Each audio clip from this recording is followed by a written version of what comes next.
বড় এবং ছোটরা পছন্দ করবে এমন একটা ব্রেকফাস্ট নিয়ে আসলাম আজকে। হাই এভরিওয়ান, আসসালামু আলাইকুম। আমি নাসরিন।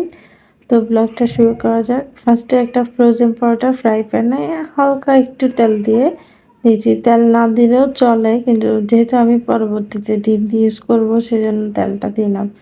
তো উভয় পিঠ যখন পরোটাটা হয়ে আসবে, এরপরে আমি এর মধ্যে ডিমটা দিয়ে দিব। তো ডিমটা দিয়ে দিছি। ডিম যেহেতু একটু বাইরে চলে গেছে, এটা চামচ দিয়ে টেনে ফ্রোজেন পরোটাটার উপর এনে দিব। ব্যাস, হয়ে গেল।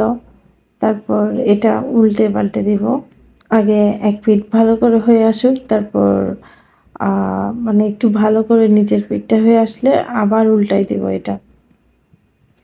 যখন এটা ডিমটা একটু হয়ে আসছে মনে হচ্ছে, তখন উল্টাই দিয়ে তারপর দেখব নিচের পিঠ হয়েছে কিনা। যখন নিচের পিঠটাও হয়ে যাবে, ভালো মতো হয়ে আসবে, একটু আলগিয়ে চেক করে নিব এটা হয়ে আসছে কিনা। তারপর দেখব। এরপর হয়ে গেল ব্রেকফাস্ট রেডি। এই এই পরোটা দিয়ে ডিমটা খেতে এক ধরনের হালকা মিষ্টি মিষ্টি লাগে, খুবই মজা লাগে। চিনি ছাড়াই এটা মজা। তো আপনারা চাইলে একটু ১ চিমটি লবণ অ্যাড করে দিতে পারেন। তো এটা চাইলে চামচ দিয়ে খেতে পারেন, আবার রোল করে খেতে পারেন। আমি এটা রোল করে খেতে পছন্দ করি, তাই আবার রোল করে খেয়েছি।